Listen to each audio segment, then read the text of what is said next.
I want to be out in the fields. I want to be flying my birds and I want to be learning. Sid, when he came to us, he wasn't the best. Grabbing me hands, biting us and everything. For the first 12 weeks I was just sitting with him, not doing much other than building up a bit of a bond. I think it's paid off because when I've been flying him, I've got no doubt that he's going to come back.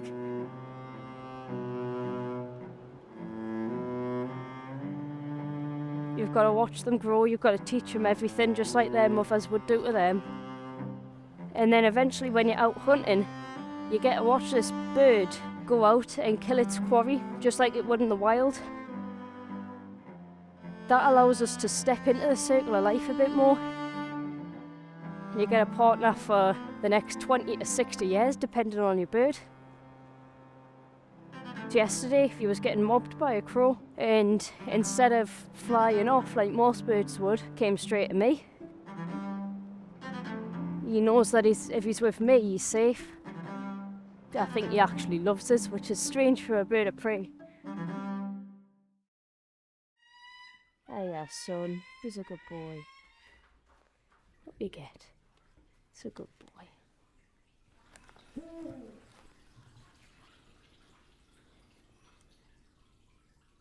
It's 9.1 ounces. Perfect, aren't you?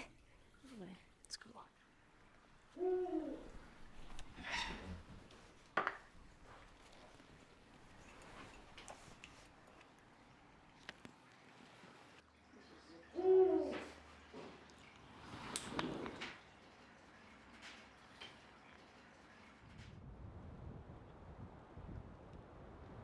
I think he's a perfect bird and everything, but it's when he jumps off the glove. You train them out of it to feed them constantly on the glove. So he was a young falcon, jumped off the glove a lot, he still does, but he bit, and he bit hard. So to get him out of that, I just had to let him sit and bite us. If they see your hand in front of the face and they bite it, and you don't retaliate, then they're going to think, well, this thing isn't out to hurt us. So they're going to start to trust you more and more. Though for the first 12 weeks I was just sitting with him, not doing much other than building up a bit of a bond. And I think it's paid off because when I've been flying him, I've got no doubt that he's going to come back. Just yesterday he was getting mobbed by a crow, and instead of flying off like most birds would, came straight to me.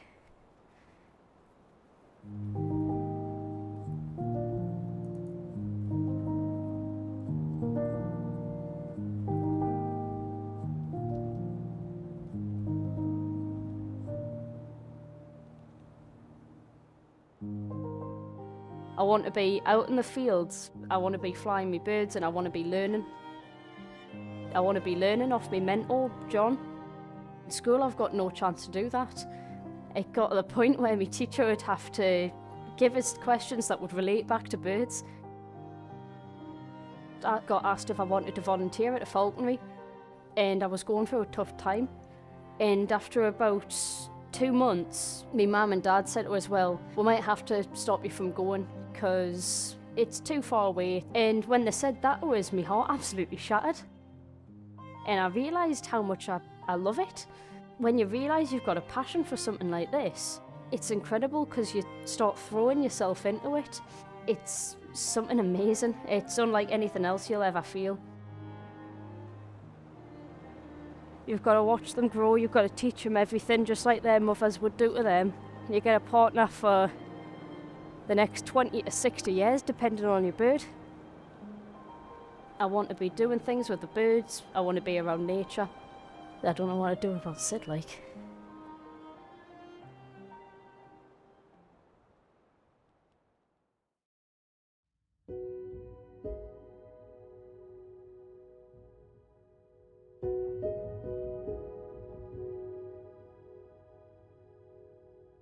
Tell you what, I think white birds are the hardest to do as well.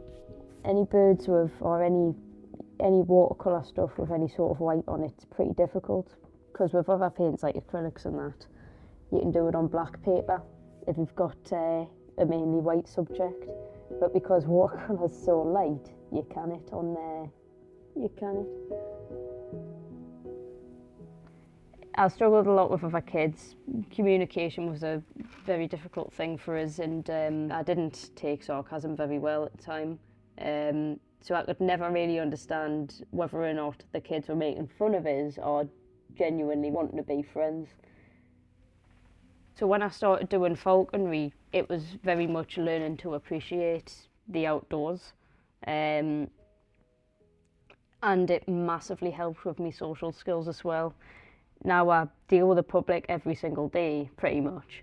And say somebody's asking questions about the birds, whereas before I would have tried to get away as soon as possible. Now I'll quite happily stay and chat to people. I can't stress enough how much doing this sort of stuff has changed my life.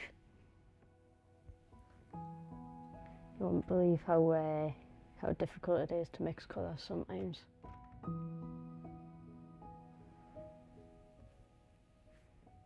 I think it really goes hand in hand. I'd much rather have something else that I'm passionate in alongside my birds, because as much as I love them, I can't let it consume my whole life. It's very much, you've very much got to have a work-life balance. Something I often forget, something John reminds us of a lot. I do it when I feel like, really. It's nice to just feel some sort of improvement over time. Of course, when I was younger, I wasn't doing birds and everything. It was more me family pets. For example, for my dad's birthday, I painted him the dog. I think he quite liked that. I'm not sure the dog quite understood about anything like that though. So Sid's got a lot of blue in him, and the colours will definitely change over time on the painting. It's not like they'll stay the same throughout the whole thing. For example, it'll get a lot paler. It's going to be pretty difficult. I've never done a subject like Sid properly before. I've done little practices of them and that. I'm finding it quite interesting to draw them. A lot of these wings is blue. It comes from the American Kestrel. Male American Kestrels have blue wings. Females have more of a reddish brown. They're born like that. You can see it from when they're really young. Sid's sort of retained that, but he's also got a blue tail. I'm not sure why, but it seems he's just developed it. Something in his genes. White chest comes from the Ger falcon, biggest falcons in the world, fastest horizontally. Makes him a nightmare to find if he flies off and the sky is cloudy, but it's really nice to see him in the winter as well. Very much fits into the backgrounds and that. When they're away for the molt, all you think about is getting them out again, wanting them flying, because you're sitting there watching your bird get all pretty in that and stretching the wings, displaying themselves, and you just think, well, it's going to be about 3 months before I can see them with the wings fully spread in the air again. It seems like the weather's going to clear up a little bit, and since the weather's clearing up, that means I get to take my bird out again.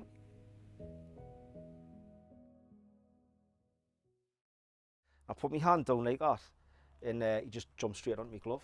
Oh, class. Oh, aye, sitting next to the goshawk. He was sitting next to the goss, aye. Some great videos of goshawks when they take them hunting, because you're taking them hunting through woods really. They're looking everywhere. You'll see Sid bob his head up and down to have a look at things. Goshawks, whether you take them hunting, it's just constant. Doing it about 10 times as fast. I had goshawk yesterday. I thought it might have been the sparrowhawk at first, but it wasn't high pitched enough, you know what I mean? Baby sparrowhawks sound like, well, sparrowhawks just sound more babyish than goshawks.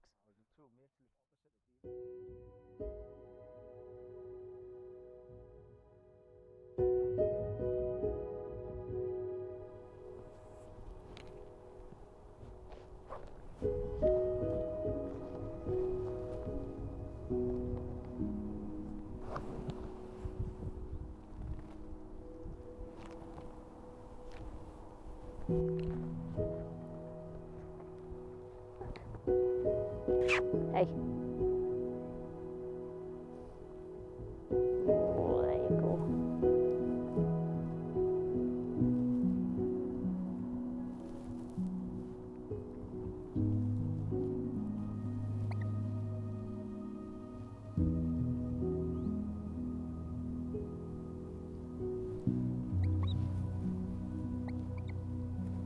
Yeah, look man, it's there. I've not got it, you have.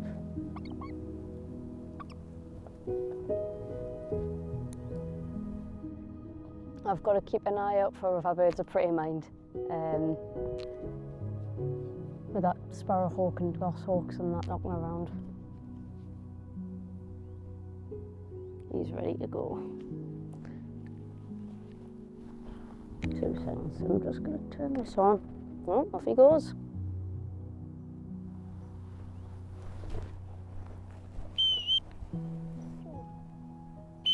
No, I can see him. Ah, he's bobbing his head. Come on. You know what?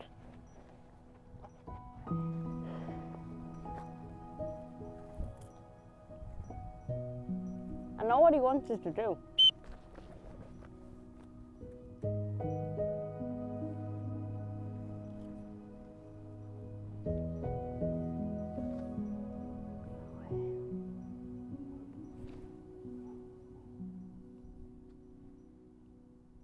Come on.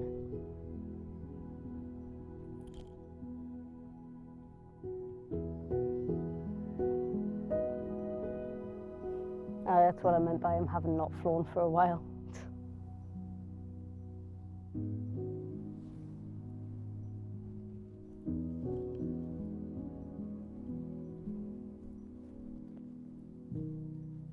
Watch. Turn around. He's there. Look.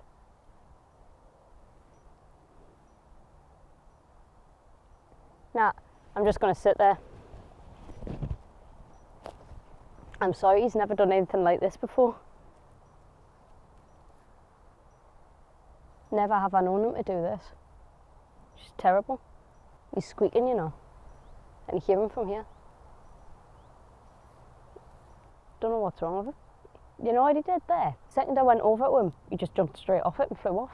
He's never done anything like that before. I've never even heard of a bird jumping off food.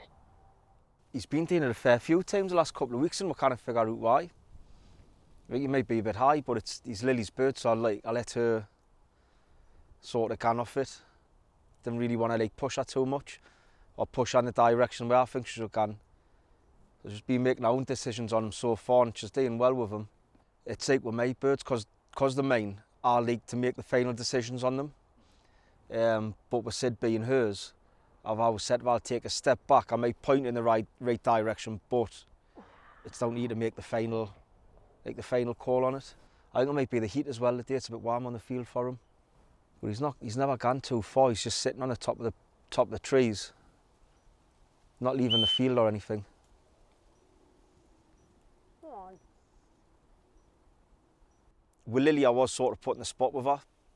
Our mum and dad came down one day and they had Lily with her and just went to take volunteers. And I couldn't say no because there was this little lass just standing sort of staring at us. So we took her on and she was here every single Saturday, every single Sunday.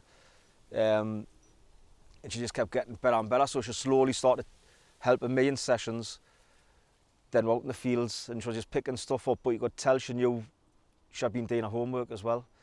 And then it's just watching her go, just taking her the different, you can see she's going to build up. A lot of volunteers that I have took on have done it for 3 or 4 weeks, realise it's not just about cuddling owls in the rapid, where Lily's been here for a long time. it's good seeing how with the customers, like with the visitors, because she'll take on individual groups, she'll take on big groups of teenagers, and she's confident with them, and that I love it. But it's better seeing her on the field doing stuff like this with the birds. And I think getting Sid was a perfect bird for her, because he's a nice size, he's not too big, and she was starting from scratch with him more or less. She could get in, train him up the way she wanted to train him. The first time he caught the lure there,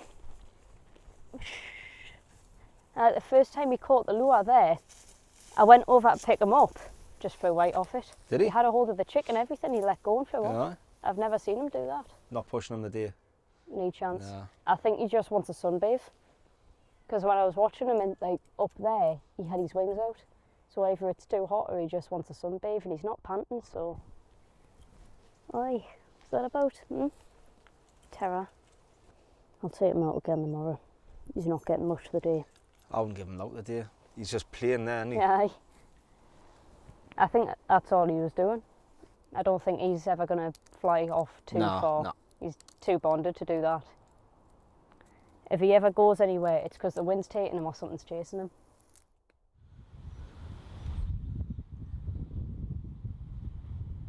The deers don't have as much cover as they used to. You'll often see them just walking around on the field. A few months ago, you would have seen none of them. But now they're absolutely everywhere because fire's taken everything out.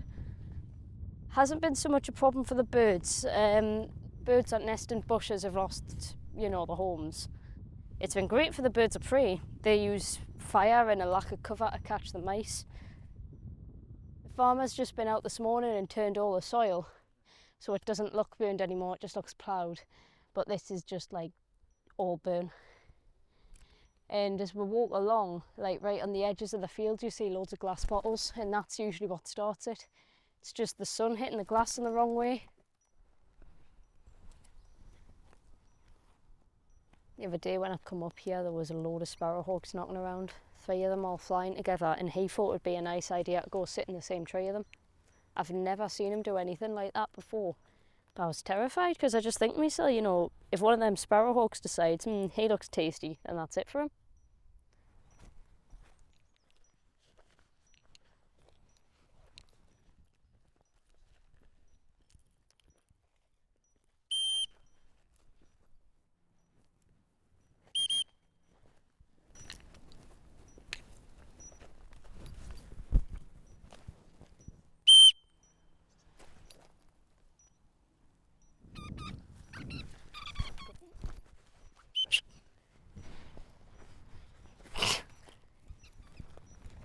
On.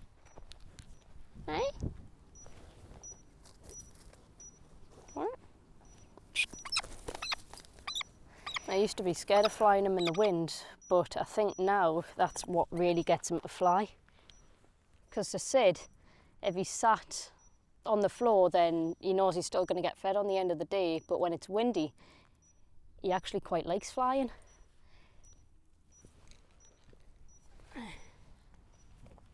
Aye, what's that?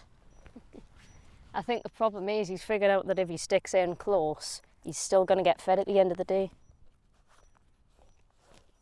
What's that?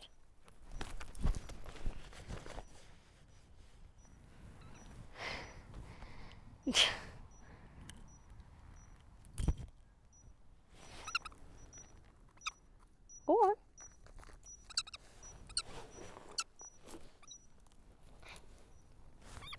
Oh, that's why he's looking up. Crows have noticed him.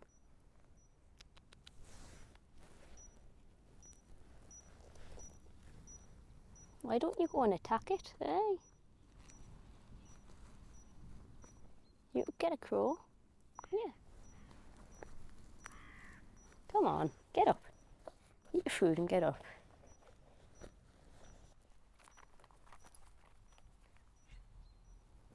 Go and get it. Come on.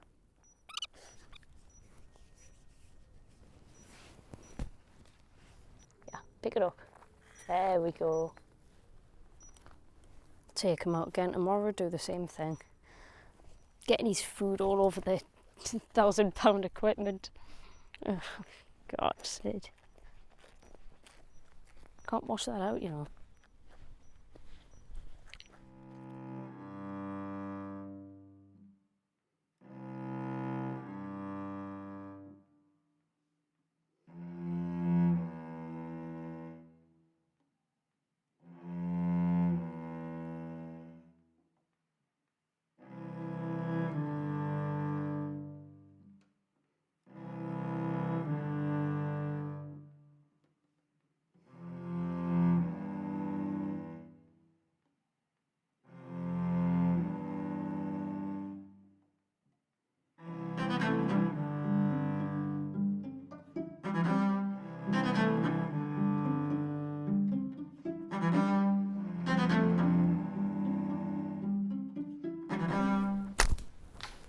That's strong enough.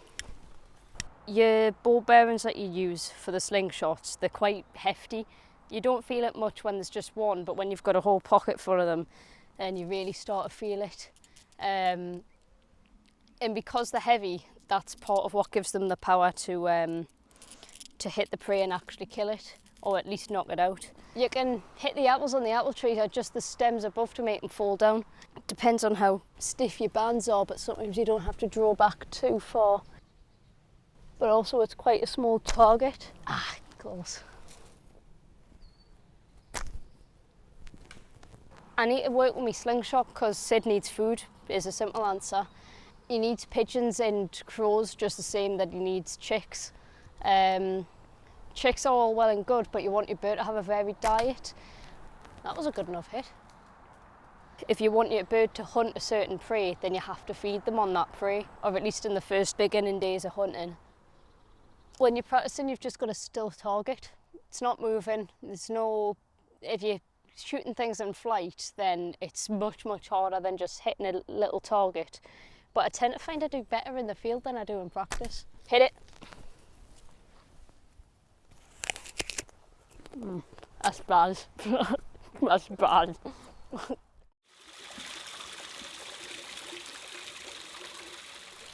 Thing is, it's just getting up close enough to them so that you can hit them.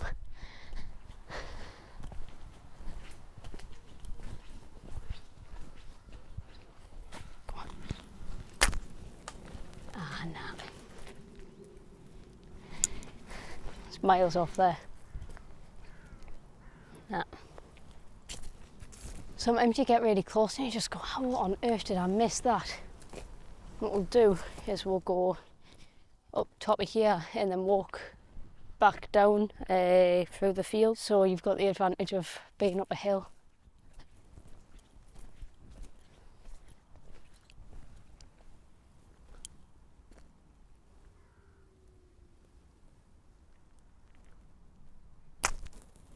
Ah! Same thing I did earlier, I hit its feet.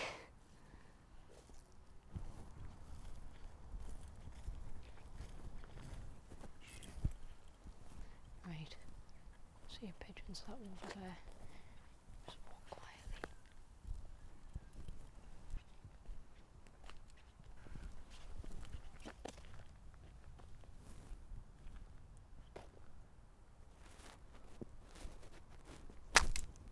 Ah! Same exact story.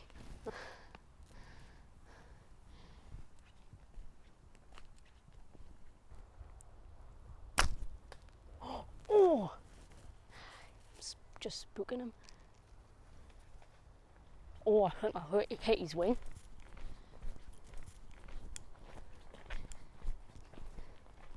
Okay, no I didn't. He's alright.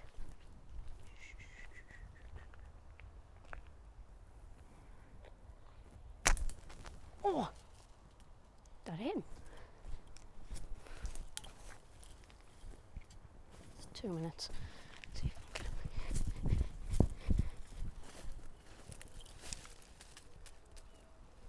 I think I might have hit him there, but I can't see for the bloody life of his. Right, we're gonna have to get down there.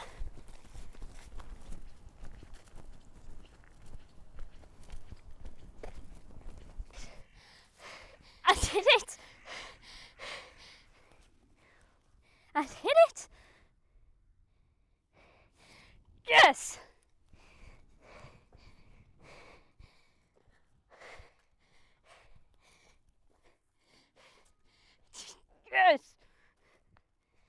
my first kill. Very proud.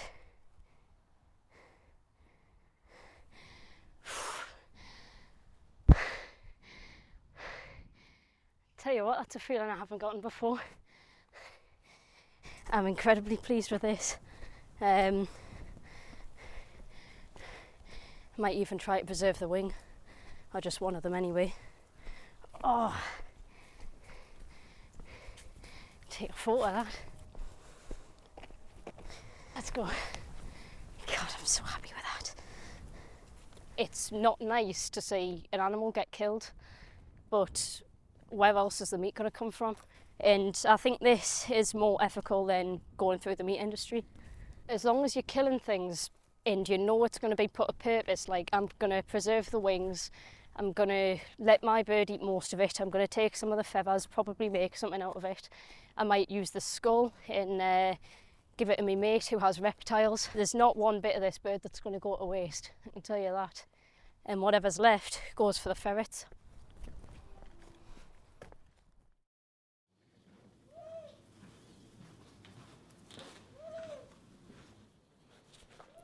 That is snapped, isn't it, Sid? You snapped your tail feather, did you? Fix that, eh? Right, where's your face?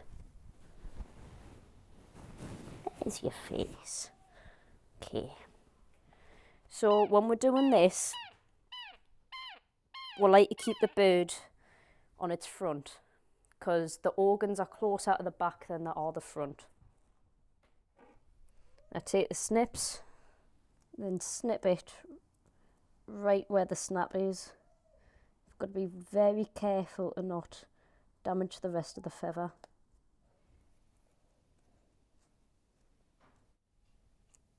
I do not like working with super glue, but it's the best thing for sorts of situations like these.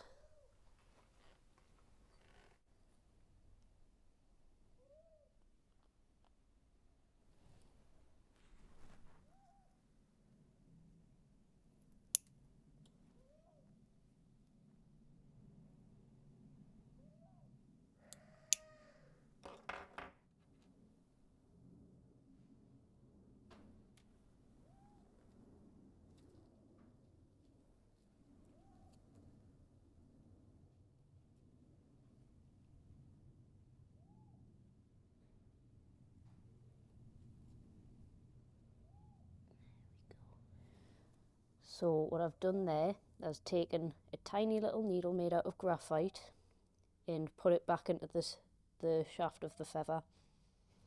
Now, after a few sessions of preening, the tail will look like there's never been a snap in the first place.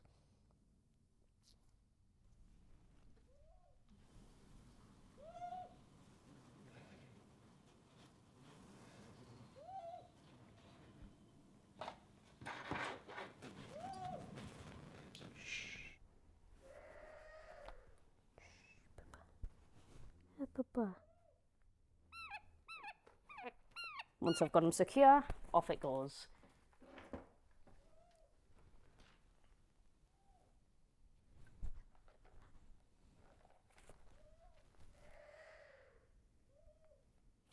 There we go. Good boy.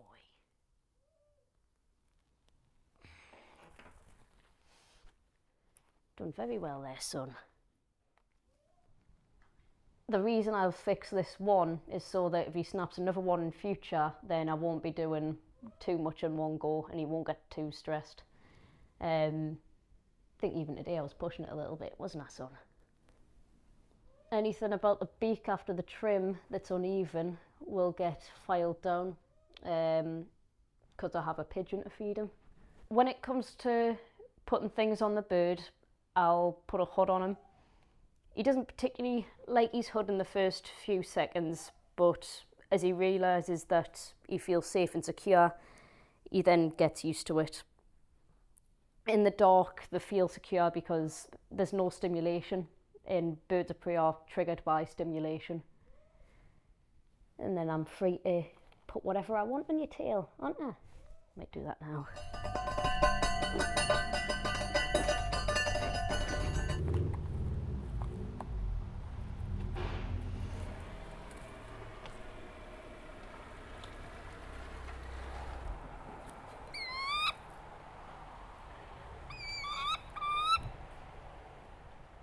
caught this yesterday. It's been in the freezer overnight to get rid of any mites or any disease that I might have missed on the initial look over. For this bird, take off the head. I'll use this later on. I have a few friends who quite like to keep pigeon skulls, so I'll get this cleaned for them. I'll put it in with the ferrets. It doesn't particularly matter that the wing's slightly broken, because it'll just freeze right back together. So there, I've snapped the inner wing. Doesn't really need to be at the joint, but then we twist and off, just like that. I like to keep them about this far out. If it's all the way out, the lure's too big. All the way in, the bird's going to not know really what it is. So what I'll do with this wing, because it's missing a few feathers, is I'll clean the blood a little bit off, and I'll use this on a personal lure. This isn't the sort of lure that I'd sell with one of the wings being damaged, but it will still work quite well for my bird, as he's a very small species and there's a very small chance of him damaging the wing further. The rest of this pigeon will be used the next time I lure fly Sid. I've stopped letting him catch the lure. Instead, I'm throwing one of these out at the end and letting him catch it in the air. It stops him from getting the idea that the lure is the only thing he can eat from. So if we open this up, we'll be able to see what this pigeon's been eating. Right, so we've got a good few berries in here. I'll probably clean this out real good before my bird eats it. It's always worth having a look on the crop to see what the bird's been eating, especially if the bird that you've been hunting is something like a carrion crow, like I caught earlier, because they eat a lot of meat, and that meat could have been something that's been shot with a lead bullet, and lead is very quick to kill. When they get the berries, they often take a lot of leaves with them, and these leaves would be balled up and spat out. Not really spat out, more regurgitated. The birds of prey do the same thing with the bones that they can't digest. It's a bit like a hairball that a cat spits up, really. So oftentimes you get little rocks in pigeons. They eat rocks because it cleans out the crop. See how all of these leaves stick to the side? The rocks will help pick them up and get them out. You see red kite's doing it quite a fair bit.